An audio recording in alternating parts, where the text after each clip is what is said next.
I'm Angela, and this video is the third part in the series on listening. And the first video was actually about how do you know when you're listening, and I discussed that there's several layers to listening. In the second video, I looked at how do you know that you're authentically you, or how are you authentically you? And in that video, I gave an example more about work and how often at work we feel unsatisfied. And that's a big clue that there's a deep, authentic part of ourselves that's not being acknowledged. Not just by our workplace, but by you, by yourself. And your workplace where you're dissatisfied or frustrated is trying to point that out to you. And I can give a specific case study. Later I'll develop that, because today's video is in part 3 of really listening to yourself. It's about going beyond the emotions to really connect with who you are. So I'm going to use the work situation because it's a classic one that you know yourself or a loved one of yours would have gone through. So you may find yourself in a work position where you really feel ripped off. They don't see the good things that you do.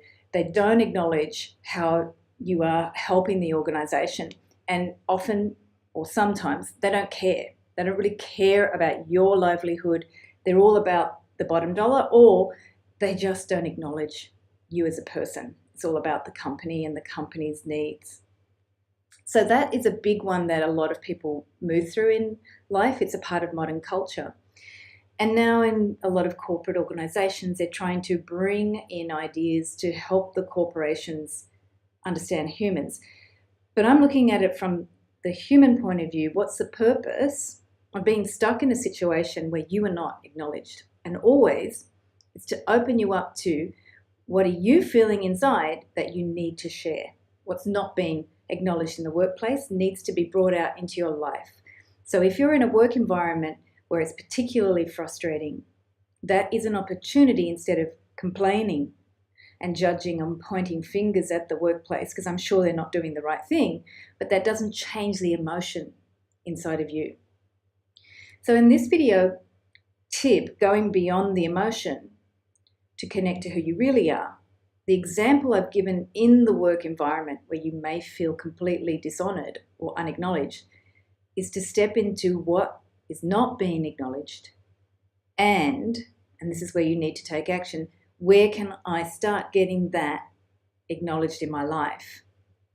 Not expecting people to do it for you. Because if it's not acknowledged in your workplace and that pisses you off, that's because you want to share it or have it received by somebody or by a community. Even one person will be enough, right? So there's obviously a part of you that's not been expressed in your life before because of whatever reason, which I went over in the second video about authenticity. In the journey to becoming more your authentic self, you will have to be pissed off that people don't acknowledge that part of you. And you need to be creative, take action to finding places in your community or a loved one, a friend, a group, a resource where you can expand that part of yourself. That's when those emotions become really great tools when you're pissed off, frustrated, feel like nobody cares. If you go beyond the emotion to actually go in, okay, well, what am I upset about? What's not being acknowledged or seen or shared?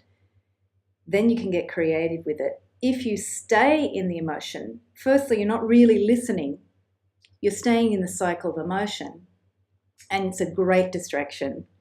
And it will also keep you from really connecting to you, but also to others. It's the first and the best way to stop relationship, to stop togetherness, is to stay in complaining and to stay in the cycle of negative emotion. So if you want to find different ways of getting out of those emotions, I've got a bunch of strategies to share. And strategies, I've come up with a new word. We're going to shatter the old habits and create new ways of being. And that's in the membership program that's launching on February 25th. Stay posted and I will give you more details and a link to that membership